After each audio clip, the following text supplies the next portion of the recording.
अंजलि ने हवेली के पुराने लकड़ी के दरवाजे को धीरे से खोला।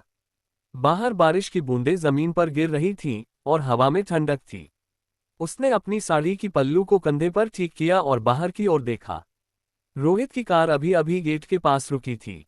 उसका दिल तेजी से धड़कने लगा। आज वह दिन था जब वे अपने नए मेहमान को घर ला रहे थे, उनका बेटा आरव। 6 साल का आरव अनाथालय से आया था। उसकी बड़ी बड़ी काली आंखें और शांत स्वभाव ने अंजलि का दिल जीत लिया था। लेकिन उसकी आंखों में कुछ था, एक गहराई, एक रहस्य जो अंजलि को बेचैन करता था। रोहित ने इस बात को नजरअंदाज किया था। वह बस एक बच्चा है अंजलि, उसने कहा था। तुम ज्यादा सोच रही हो। रोहित कार से उतरा, उसकी गोद में आरव था। बच्चा शांत था, लेकिन उसका चेहरा पीला और थका हुआ लग रहा था। अंजलि ने मुस्कुराने की कोशिश की। आओ आरव, ये तुम्हारा नया घर है। हवेली पुरानी थी, उनके दादाजी की विरासत। इसकी दीवारें मोटी थीं और कमरों में अंधेरा छाया रहता था। अंजलि को ये जगह कभी पसंद नहीं थी, लेकिन रोहित का कहना था कि इसे बेचना उनके परिवार के इतिहास को बेचने जैसा होगा। उस रात खाने के बाद अंजलि आरव को उसके कमरे में ले गई।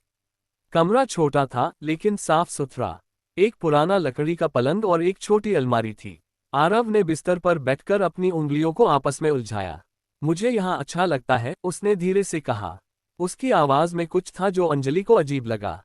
तुम्हें यहाँ खुशी मिलेगी बेटा, अंजलि ने कहा, उसके सिर पर हाथ फेरते हुए। क्या तुम्हें कुछ चाहिए? कोई कहानी सुनाओ। आरव ने सिर उठाया। उसकी आंखें अचानक गहरी और ठंडी लगीं। मैं एक कहानी जानता हूँ, उसने कहा, लेकिन ये डरावनी है। अंजलि हंस पड़ी। डरावनी? अच्छा, सुनाओ। आरव ने दीवार की ओर देखा, जैसे वहां कोई था। मैं एक जंगल में था। बहुत अंधेरा था। कोई मुझे चाकू लेकर दौड़ा रहा था। मैं भाग रहा था, लेकिन मेरे पैर भारी हो गए। फिर उसने मुझे पकड़ लिया। उसने अपने सीने की ओर इशारा किया। यहाँ बहुत दर्द हुआ। फिर मैं नदी में गिर गया। पानी ठंडा था। अंजलि का दिल जोर से धड़कने लगा। उसने सोचा कि यह बच्चे की कल्पना होगी, लेकिन आरव की आवाज में एक अजीब सच्चाई थी।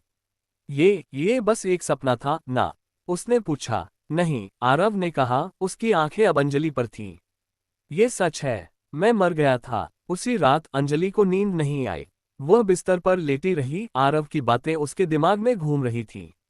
क्या ये संभव था? क्या बच्चे को सचमुच अपनी पुरानी जिंदगी की यादें थीं? वह उठी और रसोई में पानी लेने गई। हवेली में सन्नाटा था, सिवाय बारिश की आवाज के। अचानक उसे एक ठंडी हवा का झोंका महसूस हुआ। रसोई की खिड़की खुली थी, हालांकि उसे याद था कि उसने इसे बंद किया था। वह खिड़की की ओर बढ़ी, लेकिन तभी उसे एक फुसफुसाहट सुनाई दी। वह मेरा है, आवाज ने कहा। अंजलि ने पीछे मुड़कर देखा, लेकिन वहां कोई नहीं था। उसके हाथ कांप रहे थे। उसने खिड़की बंद की और तेजी से अपने कमरे की ओर भागी। लेकिन हॉल में उसने एक छाया देखी, एक लंबी काली आकृति जो दीवार पर नाच रही थी। उसने रोहित को जगाने की कोशिश की, लेकिन वह गहरी नींद में था। सुबह अंजलि ने रोहित को सब बताया। ये तुम्हारा वहम है, रोहित ने कहा। पुरानी हवेली में ऐसी आवाजें आती रहती हैं। और आरव, वह बस एक बच्चा है। शायद उसने कोई डरावनी कहानी सुनी हो।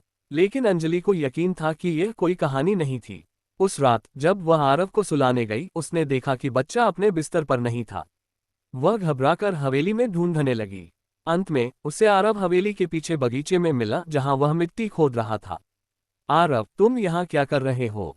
अंजलि ने पूछा। उसने सिर उठाया, उसकी आंखें खाली और ठंडी थीं। मैं उसे ढूंढ रहा हूँ, उसने कहा। जो मुझे मारने वाला था, वह यही है।